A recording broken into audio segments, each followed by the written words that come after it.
Good morning and welcome to BloombergQuint, India's first digital live streaming business news service. I'm Neeraj Shah and you're watching Indian Open. Let's go straight to the headlines. Yes Bank underreported bad loans again. The Reserve Bank of India found a divergence of 3,277 crores for FY19.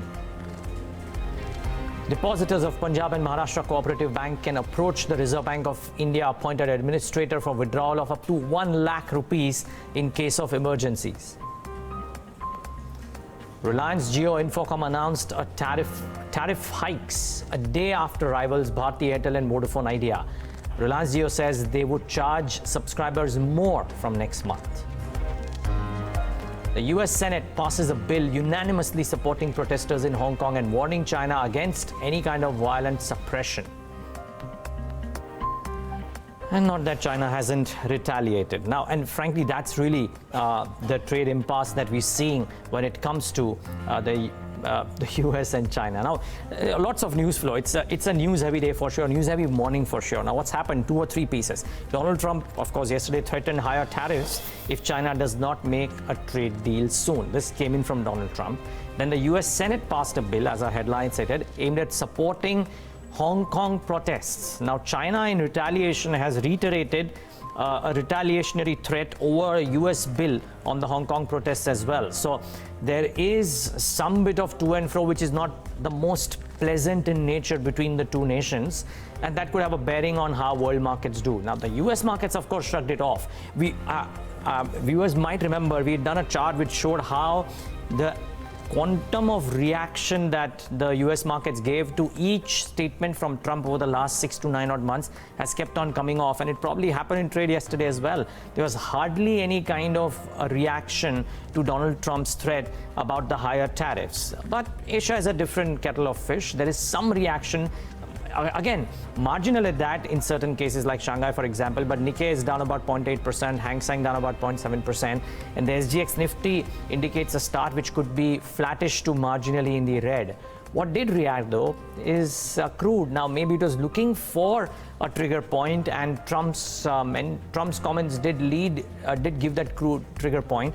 But I think as a result of all of that, we've seen Brent and NYMEX come off, and the chart suggests that it's now hitting that spot wherein it's closed just below the key moving averages to the lowest level in the last 1 month. Now, whether or not technical triggers work as well in the case of crude is another point, but it's close below key moving average, and that's a sign of weakness. Not that India would be complaining, but there is a bit of a pullback out there. The trade setup for India, well, frankly, even in yesterday's session, we've seen that the Bank Nifty continues to remain a key monitorable and a key propellant for the markets. Yesterday's session, we had a number of individual banking names do well, and 0.79 or 0.8% for the Nifty Bank, which did much better than the Nifty, despite the fact that Reliance Industry did so well in trade yesterday. And that's a big determinant of big mover of what happens to the Nifty. And Reliance may continue aiding the Nifty in today's session as well. It went up 3.5% yesterday. The GDR had a fabulous outing in trade yesterday as well. And if that momentum for Reliance Industries continues, then you might well see the Nifty getting that support, because frankly, when Reliance does really well, unless the banks sulk big time, it's difficult to see the markets coming off. And frankly, Reliance is that stock to monitor in the session today, because Jio has said, and that's amongst the 3 or 4 key stocks that I believe one should watch out for in the session today. The GDR already did well, as I said. Jio has said that it will increase tariffs from the next few weeks.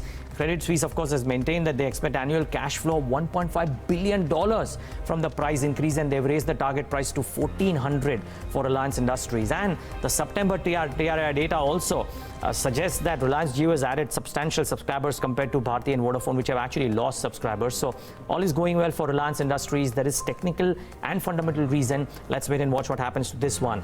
Yes Bank, they've disclosed the NPL divergence identified by the Reserve Bank of India on the receipt of the risk assessment report for FY19. The divergence in gross NPAs, I won't dwell too much on it, but just briefly mentioning it because it's a stock to monitor today.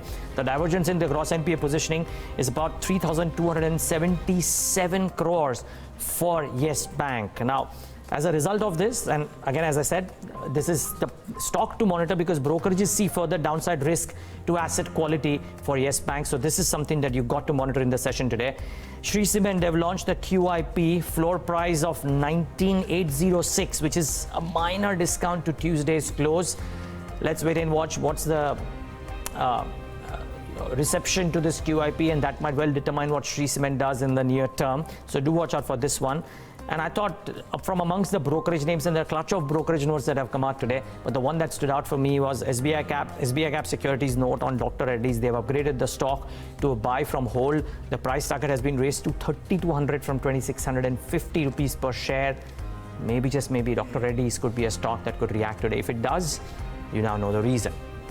Let's tell you what's lined up on First Word today. Yes Bank is arguably one of the most important stories, and Vishnu takes us through RBI's latest divergence report on Yes Bank's asset quality. Aman then tells us just how many of the Nifty 50 firms have chosen to move to a lower tax rate and how much have they saved as a result.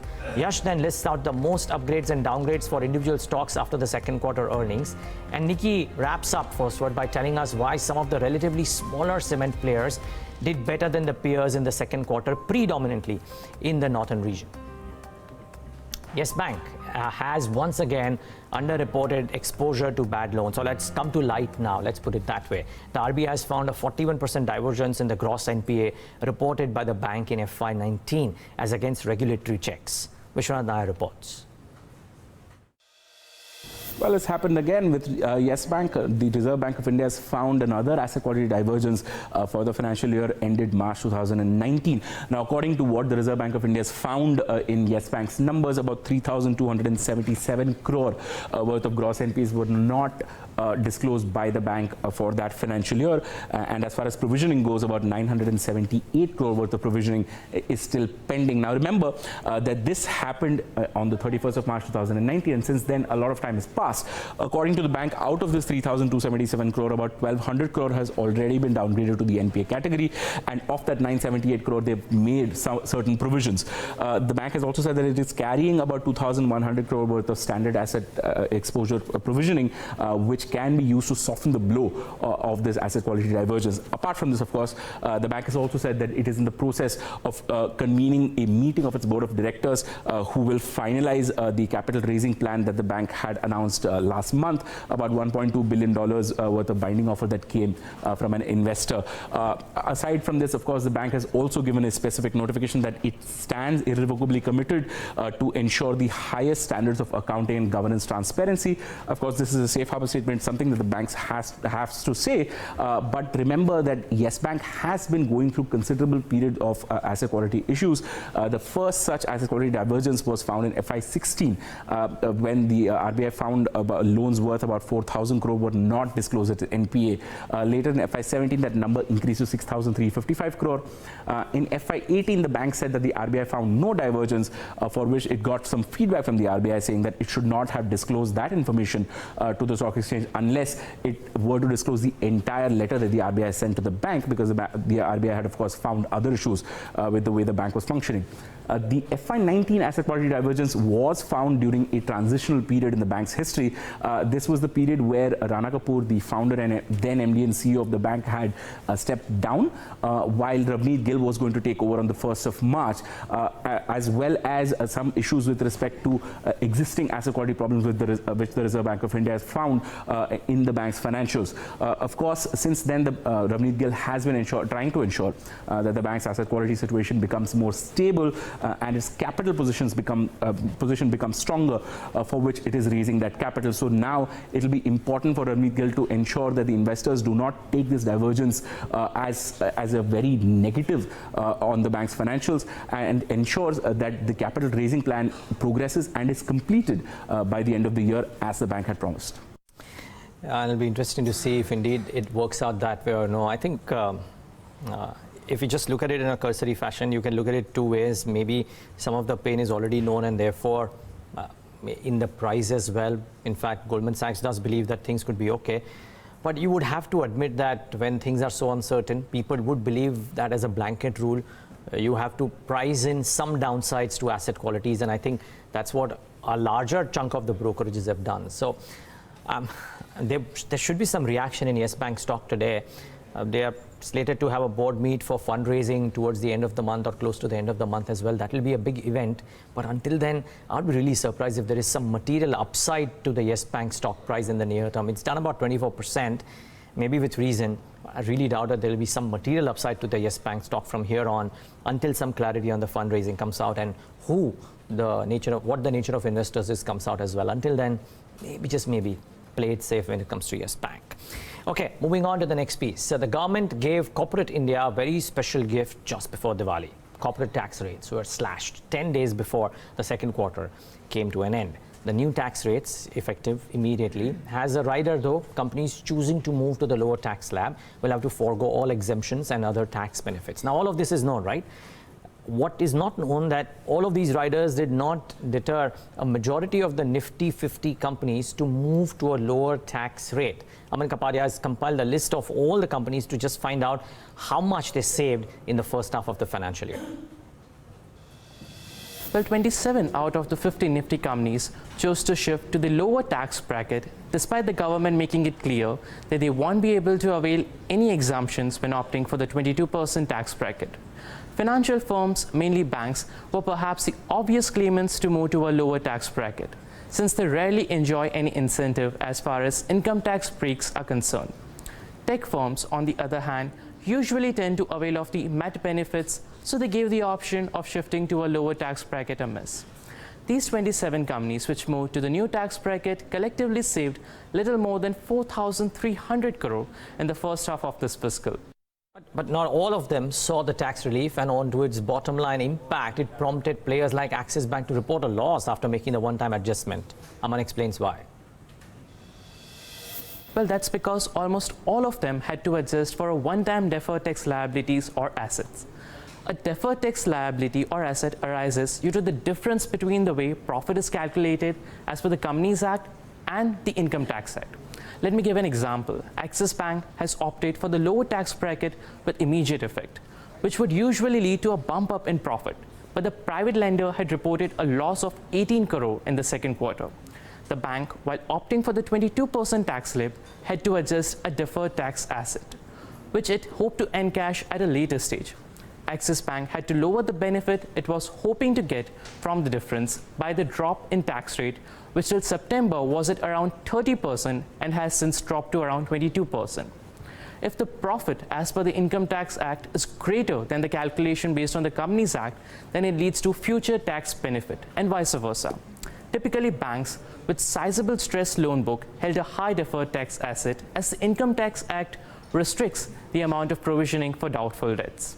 When computing income tax, steel and telecom companies, on the other hand, had a larger tax liability before September 20, as the Income Tax Act grants for a higher depreciation than allowed under the Companies Act.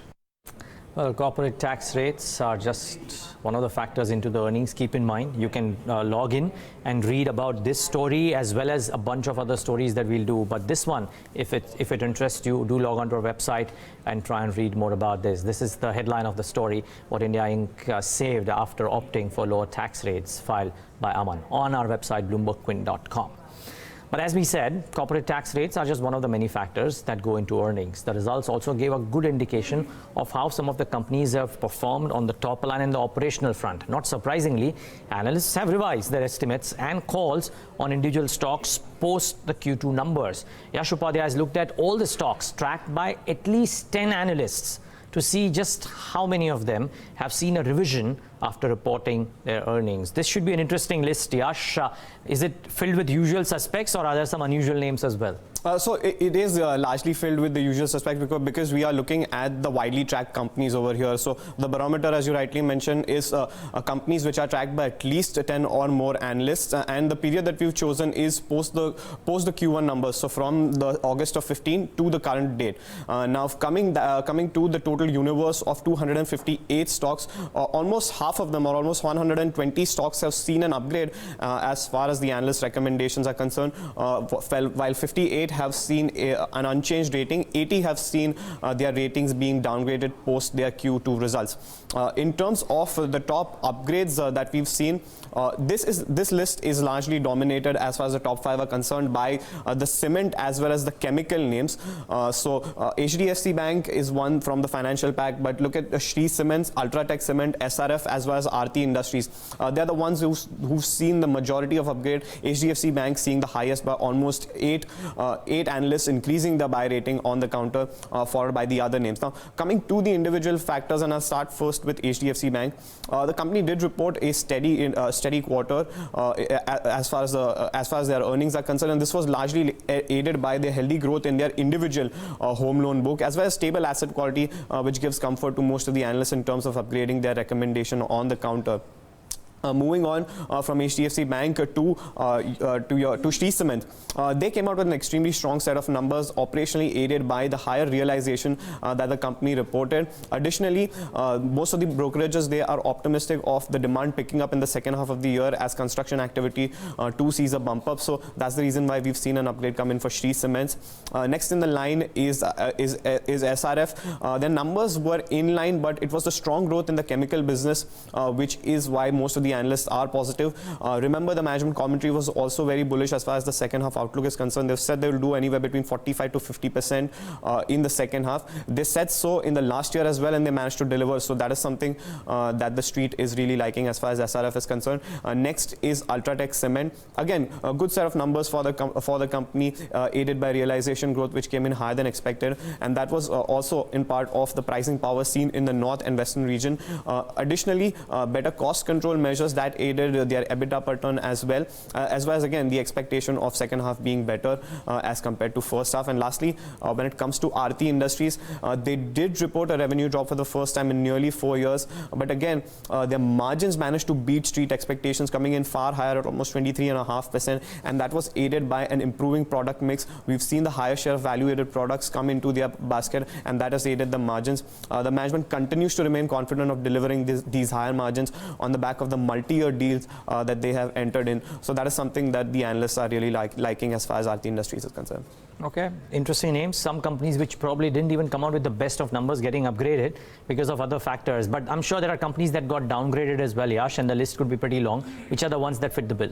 So mostly these are from the auto as well as the FMCG pack. FMCG obviously down to the fact that most of them are quoting at significantly high valuations, and auto names because of the overall slowdown. So coming to the individual names, and right at the top of the list here is Berger Paints, where the number of sell recommendations on the counter have gone from 1 to 8 post their second quarter numbers, followed by the likes of Maruti Suzuki, Hero MotoCorp, Nestle India, which was one of the outperformers from the FMCG industry, but then again the valuations coming in as well as Titan. Now coming to the individual factors for each one of them, Berger Paints, their numbers were largely in line, but it was the weakness in the industrial paint business that put pressure on their overall top line. There is uncertainty with respect to demand going forward, as well as the high valuations, which is what the analysts have been cautious of as far as Berger Paints is concerned. Next on the line is post Berger Paints is Maruti Suzuki. Again, we've seen the overall slowdown hurt most of these auto names. We saw a sharp decline as far as their volumes are concerned, down almost 30% in the September quarter. Again, there are concerns with respect to demand going forward. Sure, the festive season was fairly good. We had the FADA data come in yesterday as well, when for the first time in a very long period that we saw the vehicle registrations also posting a year-on-year increase. But most of the analysts, they are of the view that this might just be a minor recovery, but whether or not this would sustain is something to watch out for, as well as the risk that is there from forex exposure for Maruti Suzuki. Next is Hero MotoCorp. Again, the sharp decline in volumes as well as no concrete evidence as far as a sustained demand revival is concerned. So that is something that is why the most analysts are cautious, whereas Hero MotoCorp is concerned. Next on the list is Nestle India. Again, it was an outperformer in the FMCG pack, but the continued slowdown or the prolonged slowdown that we've seen, that does not augur well for the FMCG pack, and should it continue, that would not be positive for the company. And at the kind of valuations that it is currently quoting at, any slip up would mean a big negative. So Nestle India is something that the analysts are also cautious of. And last on the list is Titan. Again, the numbers were significantly lower than what the street was expecting on the back of higher gold prices as well as weak consumer sentiment. But most importantly, the management commentary came in weak as well, when they lowered their guidance for the second half of the year from 20% to 11 to 13%, and that is something that the street does not like, is why we've seen the downgrades come in for Titan as well. Okay. Yash, thanks so much for putting that into perspective. So those are a few stocks that one needs to monitor in the session, or not in the session today, but over the course of the quarter, simply because some got upgraded despite whatever the numbers may have been, because there were some standout points, and a list of stocks, particularly in the auto space, getting a consensus downgrade. But one of the stocks highest on the list of upgrades is Shree Cement, one of the few cement companies that have managed to post healthy growth in realizations in the second quarter. Not all were as lucky. Nikki Michandan is here to tell us why. Nikki, good morning. Good morning, Neeraj. I'm going to start off with Shree Cement. Yes, there have been upgrades, but then if you look at from the 1 year perspective, there were 53% of the analysts which had a buy rating, and now there are 35% of the analysts which have a buy rating. There is a potential downside of more than 1.5% on Shree Cement right now. But then, as Yash rightly put it, it was North-based companies essentially which stole the show in Q2. Although in terms of the overall performance, it was a mixed bag. But one thing which clearly stood out for all the cement companies was the realization trend, because they posted strong growth in realization. But essentially, if you look at the North-based players, they were the ones which posted healthy show as compared to, or rather better show as compared to the pan-India players or South-based companies for that matter. If you look at the realization chart out there, you would see that something like a JK Lakshmi Cement, Shree Cement and JK Cement, they've all delivered realization growth of around 9 to 13% year-on-year basis in this quarter, for the quarter gone by rather, September quarter. And if you compare that, there are like two, three reasons now which actually go behind the strong pricing power that we have seen in the North companies. But then look at that for South. South, we've seen a relative amount of underperformance coming in. Ramco, India Cement, Orient Cement. Orient Cement seems to be a little bit exception out here because of its kind of presence that we've seen in West. Apart from that, the product mix also has aided the growth for Orient Cement. But a relative amount of underperformance coming in from South companies, and a strong amount of traction in terms of realization which has been reported by the North-based companies. Let's actually understand why North-based companies have managed to outperform. It's mainly on account of the better pricing power that we're seeing in this region. We've seen better spend on low-cost housing projects seen by the government. We're seeing the IHB spend being there, and also we're seeing the amount of demand and the sand availability improving for that region, which has clearly aided the realization trend for North companies. On the other hand, if you compare that with South companies, South-based companies, you have excessive supply in that region. You have water issues, you have labor issues. Demand is relatively less as compared to that of the supply, because of which the pricing power is compromised for southern region as a whole. We spoke to two of the of North-based companies, JK Lakshmi Cement and JK Cement. They both indicated at this point of time they're not seeing enough traction, at least for the November month. And in fact, JK Lakshmi Cement went on to say that they expect the demand to come in on account of price, or at the cost of price, if that were to happen, and they do see that happening after Jan. And JK Cement, he said that the CFO rather said that there is a ban on construction activity in NCR region due to the pollution control issues out there, and which is expected to weigh down in volumes, although he was expecting growth to come in for the entire region by December, but now he sees that coming only by the month of Jan. So that's typically not a good indicator for North-based companies, which have until now showed solid set of performance, better than that, in fact, of that of even pan-India players. But then let's look at how pan-India players have done. Pan-India players, they've also put up relatively decent show, if not good show. ACC, Ambuja, Ultratech. Now look at the realization for Ultratech Cement, 7 to 8% growth year-on-year basis. That's essentially on account of the higher exposure that Ultratech Cement has in North as compared to that of Ambuja, which roughly has around that 11% of the capacity out in the region. Ultratech Cement has 26% of the capacity as the region, and ACC has a minuscule amount of capacity, which is clearly reflected in the way the realization has shaped up for these companies. Having said that, at this point of time, even as North-based companies have managed to steal the show on the realization front, going forward, the picture doesn't look as pretty. We're seeing some amount of ban, which is, which has been imposed on the region, because of which the demand now has been delayed. The demand growth scenario rather has been delayed to Jan as compared to December, because of which these companies might not perform to the mark or outperform the peers. Right now, having said that, most of the analyst community have majority of the buy rating on JK Lakshmi Cement and JK Cement. For Shree Cement, the story is a little different, although there have been upgrades, but still 35% of the analysts now suggest buy rating, and more are on the sell side on account of the premium valuation that Shree Cement commands as compared to that of its peer, with a potential downside of more than 1.5% for this counter.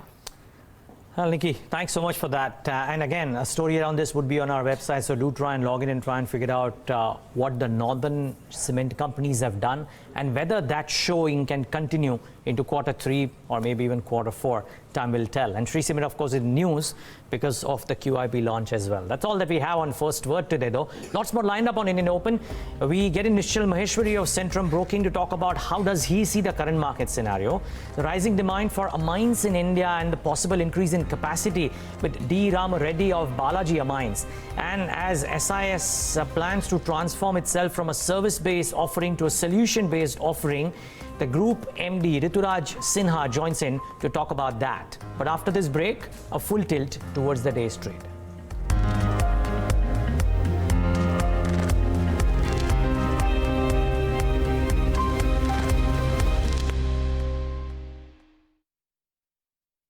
So people, when they invest and the calls go right, their investment decision goes